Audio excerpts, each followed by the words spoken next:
Journey है। Okay, so we are almost coming to close of life processes. State board के perspective से life processes थोड़ा और tough है, और उसमें हम बहुत सारी और भी चीज़ें पढ़ेंगे, जैसे एनाफेज क्या होता है, मेटाफेज क्या होता है, ठीक है। इसमें आपके और भी ब्रेकडाउन्स हम पढ़ेंगे। So will finish this off most probably by today. Okay, so what are kidneys? Basically kidneys जैसे हम पढ़ रहे थे, हमारा प्रोसेस क्या चल रहा था यहाँ पे, एक्सक्रीटरी प्रोसेस, ठीक है। Kidneys are bean shaped organs, और बीन मतलब एक जैसा आपका वो राजमे का दाना होता है वैसा ही है, ठीक है। So it is located here in our back corner. Kidneys are bean shaped organs, ठीक है, एंड दे आर फिल्टर। तुम क्यों परेशान कर रहे हो? नहीं नहीं नहीं नहीं। ओके, किडनीज आर, अरे यार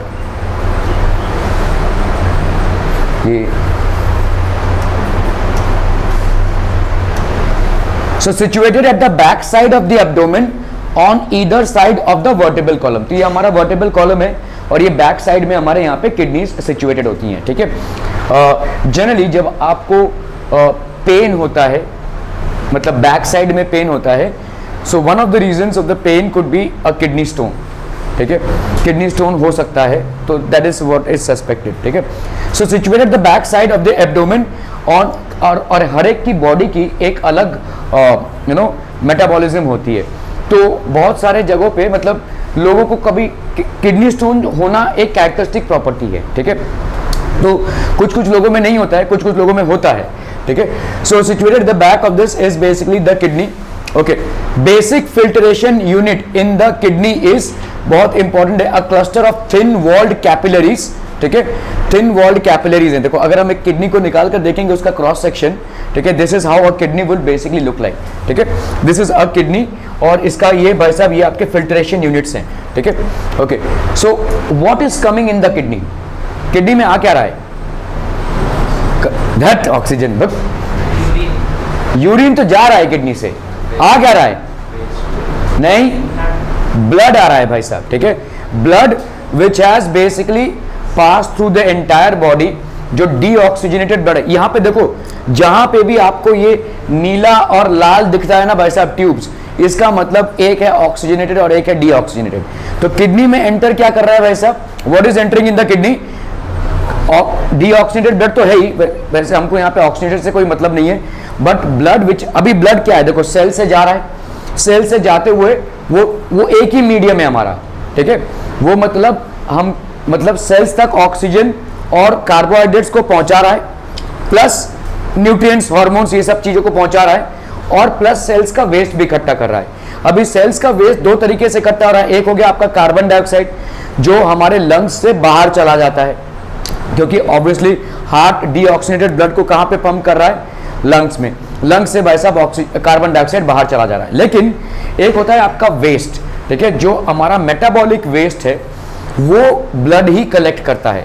सारे सेल्स और सारे टिश्यूज से blood is the one which is collecting the metabolic waste. Now where is this blood going to go? ठीक है, this blood is going to go to the filtration unit of kidney.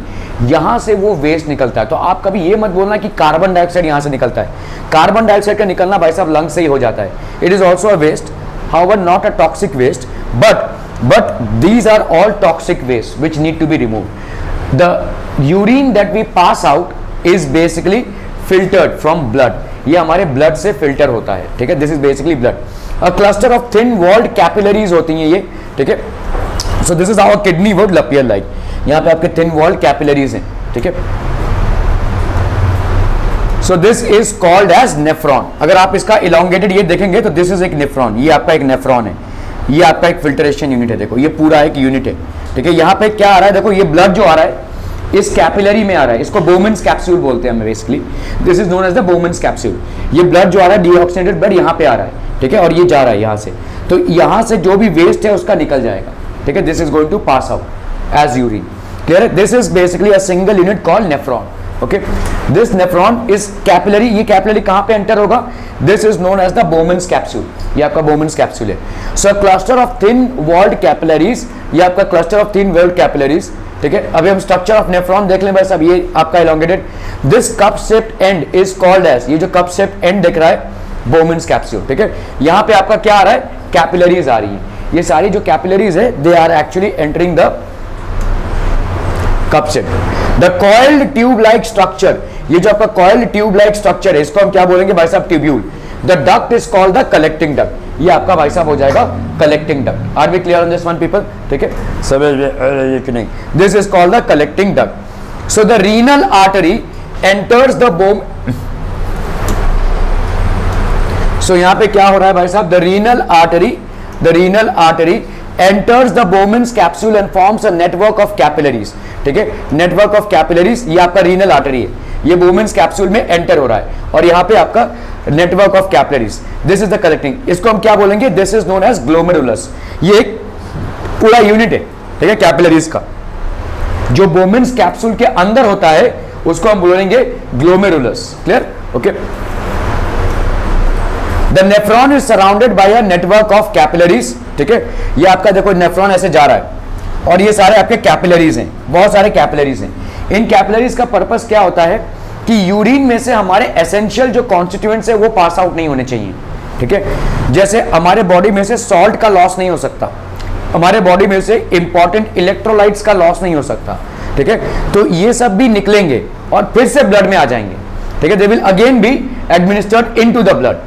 ठीक है, सो the blood contains क्या क्या है भाई साहब, urea which has to be going out, ammonia, uric acid, water and other useful substances. कल मैंने आपको शेयर किया था भाई साहब, आपके 3 टाइप के एनिमल्स होते हैं depending on the mode of excretion. एक टाइप का एनिमल होता है जिसको हम बोलते हैं अमीनोटेलिक। ठीक है, ammonotelic animals are what, which release ammonia as their primary waste. Now ammonotelic elements में क्या होता है भाई साहब, दे you can afford to lose ammonia only if you are in excess of water। so जितने भी आपके aquatic fishes होते हैं, ठीक है, they are in excess of water environment and hence they will release ammonia। ठीक है, इसीलिए हम इनको क्या बोलेंगे, अमीनोटेलिक। ठीक है, एक होता है भाई साहब जो यूरिया रिलीज करते हैं, प्राइमरीली हम यूरिया रिलीज करते हैं। ठीक है, और एक होता है भाई साहब जो यूरिक एसिड रिलीज करते हैं। ठीक है, कभी कभी ऐसा भी, तो जो यूरिक एसिड रिलीज करते हैं उनको हम बोलेंगे यूरिकोटेलिक, जो यूरिया रिलीज करते हैं उनको हम बोलेंगे ureotelic. We are basically primarily ureotelic. ठीक है, तो जैसे मैंने आपको कल शेयर किया था कि भाई साहब uric acid is something which you can see in may be आपका पिजन का जो वेस्ट होता है, पिजन ड्रॉपिंग्स में आपको जो सफेद दिखता है दैट इज बेसिकली यूरिक। अगर छिपकली की पॉटी देखेंगे आप तो जो क्रीम से आइसिंग ऑन द केक रहता है, वो जो व्हाइटिश पार्ट रहता है उसको हम बोलेंगे uric acid, that is basically uric acid. ठीक है, तो वेस्ट अलग अलग तरीके से रिलीज होती है। ठीक है, blood contains urea, ammonia, uric acid, water and other useful substances. Problem ये है कि ब्लड में से यूरिया का निकलना अच्छा है, अमोनिया का निकलना भी जरूरी है, uric acid has to go out, लेकिन other useful substances will also go out और ये एक प्रॉब्लम क्रिएट करेगा। ठीक है, तो अदर यूजफुल सब्सटेंसेस अगर गो आउट होते हैं फिर से वो ब्लड में आते हैं इस पूरे ढांचे में। ठीक है, इस पूरे ढांचे में वही होता है। ठीक है, so this blood enters the glomerulus through the renal artery. ये ग्लोमेरुलस में आता है, मतलब आपके पूरे बोमेन्स कैप्सूल में ये आ रहा है। ठीक है, okay, so this is how it enters. Okay, so this is the renal artery, ये ब्लड एंटर हो रहा है, देखो। ठीक है, okay, so when blood passes through glomerulus it gets filtered. Urea निकलना चाहिए, यूरिक एसिड निकलना चाहिए, ammonia, water and other useful substances get filtered out. Problem यहां पे है भाई साहब। ठीक है, water and other useful substances they also get filtered out. this has to go out, this has to go out, this also has to go out, but at the same time these are also going out and this will create a problem। ठीक है, क्योंकि अगर हमारा ऐसा loss होता रहेगा तो हम इसको कॉम्पनसेट नहीं कर पाएंगे। Get filtered out from the blood and this fluid collects in the Bowman's capsule. ये पूरा जो फ्लूइड है ये बोमेन्स कैप्सूल में कलेक्ट हो जाएगा। ठीक है, अभी ये बोमेन्स कैप्सूल से भाई साहब आगे बढ़ेगा। ठीक है, this fluid is called as glomerular filtrate. The filtered blood is sent back to the heart through the renal vein। तो आपका ये जो filtered blood है ये भाई साहब renal vein से कहां जाता है, sent back to the heart। ठीक है, okay,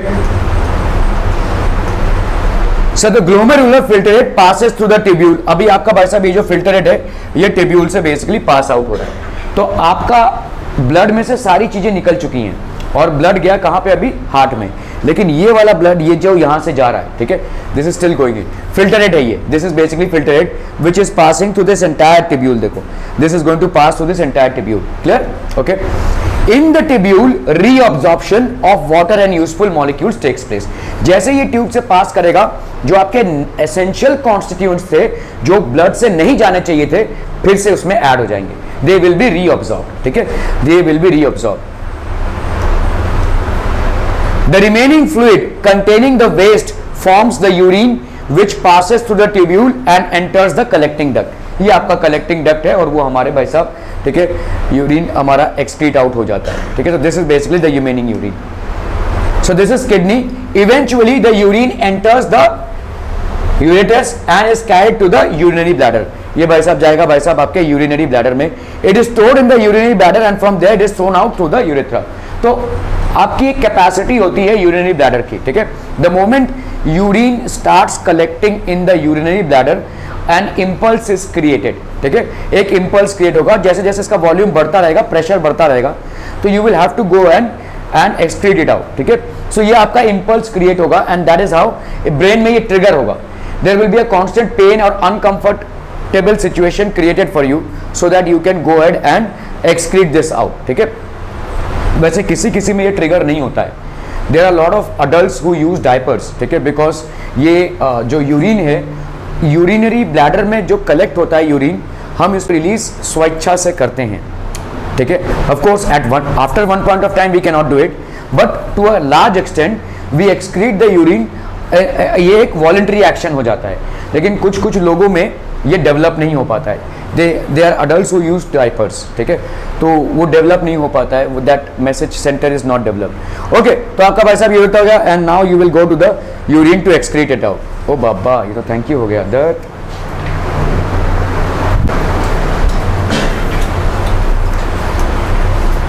okay, hemodialysis, you have heard about people who have kidney failures, right? The kidneys actually fail. तो अभी किडनी फेलियर होगा तो क्या होगा, हमारे बॉडी के ब्लड में से ये सारी चीज़ें जो फिल्टर आउट हो रही थी वो नहीं हो पाएंगी। करेक्ट? ठीक है, so what will happen, our blood will get toxic. ठीक है, और ये टॉक्सिक ब्लड अगर रन करता रहेगा तो क्या होगा, it will be basically lethal and the person will die. ठीक है, क्योंकि पूरे शरीर में जो खून दौड़ रहा है उसमें ये सारे वेस्ट चीज़ें हैं। So the blood is going to turn out toxic. ठीक है, so this has to be. तो अभी हम क्या करेंगे, अगर किडनी किसी का ख़राब हो जाता है तो there is a process called dialysis. थोड़ा खर्चीला प्रोसेस है और थोड़ा आपका एक्सपेंसिव भी है। ठीक है, बेसिकली जो लोग डायलिसिस पे जाते हैं उनको हॉस्पिटल में बहुत देर तक बैठे रहना पड़ता है, 3-4 घंटे तक, और उनके पूरे खून को पंप आउट किया जाता है। मतलब ऐसा नहीं कि पूरा एक साथ ही निकाल दिया, तो खून का पंप आउट करके जो इंटरनली किडनीज करती हैं वही एक्सटर्नली मशीन करता है और फिर वो ब्लड डाला जाता है। सो एवरी 2, 3 और 4 और 5 और 7 days depending on how functionable their kidneys are, people undergo dialysis. तो ये डिपेंड करता है कितना किडनी डैमेज हो चुका है। ठीक है, क्योंकि किडनी एक ऐसा चीज़ है जो रिप्लेसेबल तो है, लेकिन डोनर्स की कमी है। So there is a lot of lack of donors for kidneys and hence मतलब जितने लोगों की मांग है उससे काफ़ी ज़्यादा कम है डोनर्स। ठीक है, और गवर्नमेंट ने किडनी डोनेशन को बैन कर दिया है। मतलब आप अगर किसी को डोनेट करें तो स्वेच्छा से करें, लेकिन उसको धंधा मत बनाइए। मतलब कुछ लोग होते हैं भाई साहब किडनी दान करके पूरी फैमिली की किडनी दान कर रहे हैं और भाई साहब उसी से चल रहा है उनका। तो these are some bad things that are happening. तो हेमोडायलिसिस बेसिकली होता क्या है, मेनी फैक्टर्स लाइक इंजरी हो सकती है, अरे तुम द इंजरी, इन्फेक्शंस और restricted blood flow to kidneys reduce the activity of kidneys. So काफ़ी सारे चीज़ों के वजह से किडनीज की जो एफिशिएंसी है वो रिड्यूस होती है। ठीक है, इंजरी हो सकती है, इन्फेक्शंस हो सकते हैं, रेस्ट्रिक्टेड ब्लड फ्लो हो सकता है, बहुत सारे तमाम चीज़ों की वजह से किडनी मैल फंक्शनिंग करने लगती है। ठीक है, this is called kidney failure. एक किडनी बेसिकली फेल होने लगता है इंसान का। ठीक है, okay, so it leads to accumulation. Now what will happen if there is a kidney failure? It leads to accumulation of poisonous waste in the body which may lead to death. So obviously अगर poisonous waste का कोई outlet नहीं रहेगा, it will keep on running through the body over and over again, which will eventually lead to a person's death. It will prove lethal. ठीक है, so ये आपका एक problem है। ठीक है, okay, so in this case kidney failure, an artificial machine is used to remove the nitrogenous waste products from the body. तो एक आर्टिफिशियल मशीन को यूज किया जाता है बाहर, ठीक है, और उससे आपका वेस्ट निकाला जाता है। So this is a person who is undergoing dialysis. ये हेमोडायलिसिस मशीन है, देखो इनका भाई साहब पूरा ब्लड इसमें से निकलेगा और ये फिल्टर आउट करके फिर से इसमें जाएगा। This is called hemodialysis. Hemo basically means blood, और डायलिसिस मतलब जहाँ पे आपका किडनी फेलियर हो चुका है, ठीक है, किडनी हैज एक्चुअली फेल्ड। तो this is basically haemodialysis machine. ये आपका आर्टरी है, ये आर्टरी से ब्लड निकाला जाता है, ठीक है। This is basically waste products, ये आपका जा रहा है। So in this case kidney failure an artificial machine is used to remove the nitrogenous waste products from the blood. This process is known as dialysis. This process is entirely known as dialysis. The purified blood is pumped back into the body of the patient. अभी भाई साहब जो purified blood है वो back आएगा body of the patient में, ठीक है। At one time 500 milliliter of blood is passed through the dialyzing machine. तो 500 मिलीलीटर ब्लड जो है तो वो डायलिसिस मशीन से एक बार में जाता है। तो इसीलिए जो लोग डायलिसिस कराने जाते हैं उनको काफ़ी टाइम लग जाता है, 3-4 घंटे लग जाते हैं, ठीक है। सबसे बड़ा प्रॉब्लम हुआ था कोरोना के टाइम पे, क्योंकि जो लोग रेगुलर कस्टमर्स होते हैं जिनको डायलिसिस में जाना पड़ता है, उनको बेड चाहिए होता है, वो बेड में लेटे रहते हैं और ये डायलिसिस का प्रोसेस चलता रहता है 4-5 घंटे में। लेकिन कोरोना के टाइम पे जब बेड्स की महामारी थी आपके पूरे हॉस्पिटल्स में, then these people were the most affected, क्योंकि इनका एक फ्रीक्वेंसी से डायलिसिस होना चाहिए, ठीक है। And many people had actually, मतलब अगर आप एक दिन भी डायलिसिस को मिस करते हैं, दूसरा दिन मिस कर सकते हैं या तीसरा दिन शायद वो सर्वाइव नहीं करेगा। So life and death situation हो गई थी, ठीक है, because hospital beds were not. तो ये एक बहुत बड़ा प्रॉब्लम क्रिएट हो रहा था उस टाइम पे। डू प्लांट्स एक्सक्रीट, अगर प्लांट्स एक्सक्रीट करते हैं क्या, ठीक है, यस दे डू, ठीक है। मतलब उनका मेटाबॉलिज्म का जो प्रोसेस है वो हमसे काफ़ी मात्रा में स्लो है। That is why, because they do not need that much amount of energy. We need energy for locomotion. हमारा एक हार्ट है जो उनके पास नहीं है, हमारे पास ब्रेन है जो उनके पास नहीं है, ठीक है, प्लस हमारे पास मसल्स हैं जो जिससे हम मूवमेंट्स कर रहे हैं, ठीक है। तो ये सब एक्टिविटीज़ उनके यहाँ पे नहीं होती हैं। उनके यहाँ पे सारी प्रोसेसेस जो है तो मैकेनिकल हैं, ठीक है। पानी का ऊपर चढ़ना फ्रॉम जाइलम टिश्यू, या जो फूड एंड वाटर बना है उसका डिस्ट्रीब्यूटेड होना through phloem tissue, all this is pretty mechanical, ठीक है। इसमें किसी हार्ट का या किसी स्पेशलाइज्ड ऑर्गन्स का इन्वॉल्वमेंट नहीं है। तो इसीलिए भाई साहब वहाँ पे क्या हो जाएगा, एनर्जी की रिक्वायरमेंट कम हो जाएगी, ठीक है। If energy requirement is less, then obviously the process of metabolism will be much slower than what happens in animals. If the process of metabolism is slower, then very slowly the waste will be generated. तो waste generation भी काफ़ी slow हो जाएगा। ये सारी चीज़ें आपके साथ, तो इसीलिए भर के हम लोग जो आपका मतलब वेस्ट रिलीज करते हैं वैसा प्लांट्स नहीं करते हैं, ठीक है। Plants will release waste, for example ये सूखे पत्तों का गिरना, ठीक है, दैट इज अ वेस्ट, ठीक है, that is one kind of waste. अगर किसी प्लांट को आप ऐसे काटते हैं तो वो जो गम निकलता है, that is also a kind of waste. Some amount of waste is excreted out through the roots, ठीक है। सो अलग अलग तरीकों से, ठीक है, फ्लावर्स वितर अवे, या आपके लीव्स वितर अवे, या आपका जो रूट से भी वेस्ट रिलीज होता है ग्राउंड में, ठीक है। So these are different types of waste release by plants, ठीक है। However, they do not release that much amount of waste as we animals do. In plants, excretion is very simple. No definite excretory system or organ.